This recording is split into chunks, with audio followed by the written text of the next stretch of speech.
Thank you, Madam Speaker.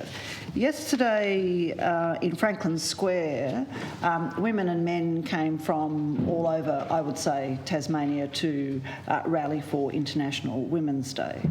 And we heard from Her Excellency the Governor, we heard from Jess Munday from Unions Tasmania, but we also heard from a woman called Nat, who told her story of domestic and family violence. And hers was a story of a person who'd been in a coercive, controlling relationship, who dictated what she should wear, who wanted to know where she was every moment of the day, who resented her relationships with family and friends, and who didn't like it when she expressed a desire to go out to work. Because, of course, to work begins your journey to financial independence, which is a huge challenge for many women in abusive relationships.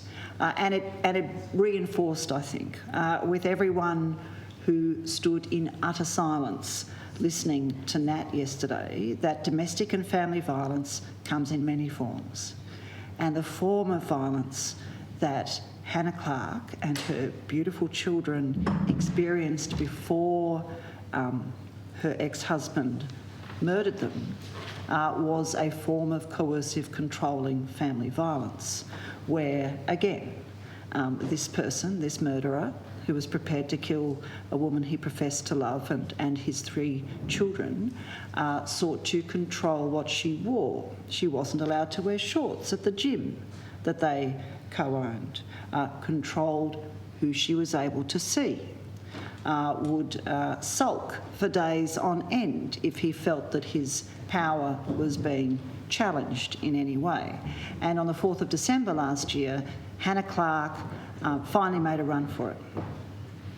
And she went to her mum and dad's place, Suzanne and Lloyd Clark, in Camp Hill, not far from where I grew up in Brisbane, and she thought they were safe, maybe there.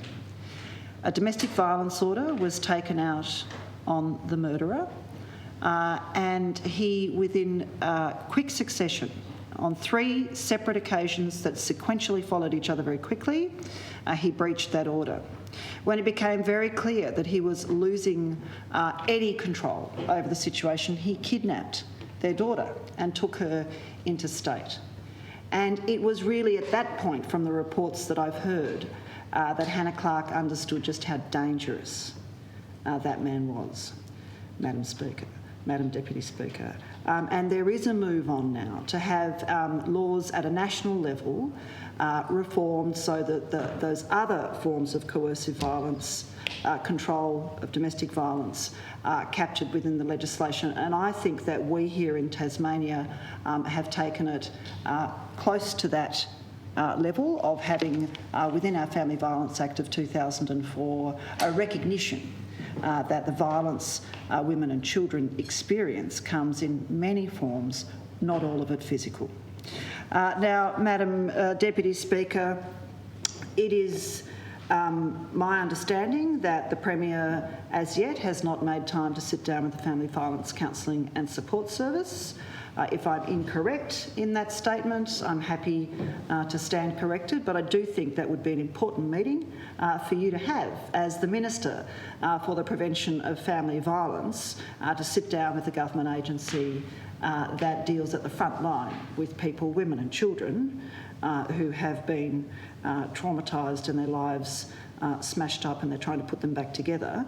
The Family Violence Counselling and Support Service provides a really essential service, and it is disappointing that nearly 2 months into your premiership you haven't sat down with them. I'll just make one more observation before I sit down.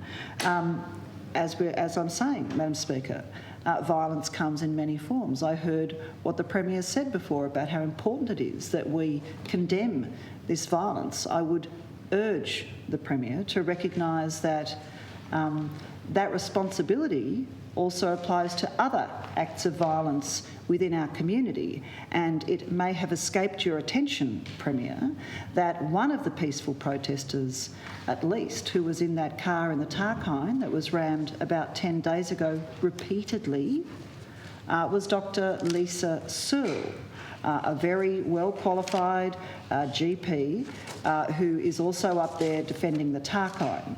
Now, not a word out of you, Premier, or any one of your ministers condemning that violence. Now, if we're going to have a society that challenges and condemns violence against women and children, you can't have compartments of people you're prepared to speak up for. And as the Premier, it was your responsibility when those protesters were so violently attacked in the Tarkine, they were in fear of their lives on public land.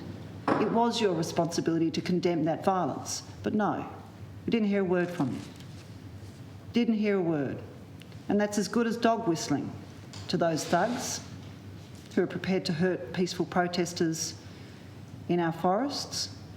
Because what that silence did, Premier, is that it tacitly condoned that violence towards peaceful protesters on public land. And you should be ashamed. You should be ashamed.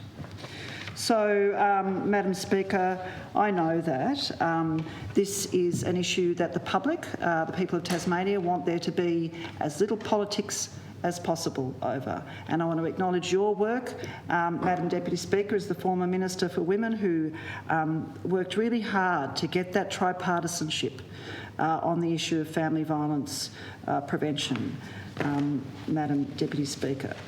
But we do need to have, from this new Premier, a very clear commitment, not just to words, not just to saying the right things in this place, but to sitting down with the specialists in the family violence counselling and support service, listening to women and children who've escaped and survived, and condemning violence wherever it happens in our community.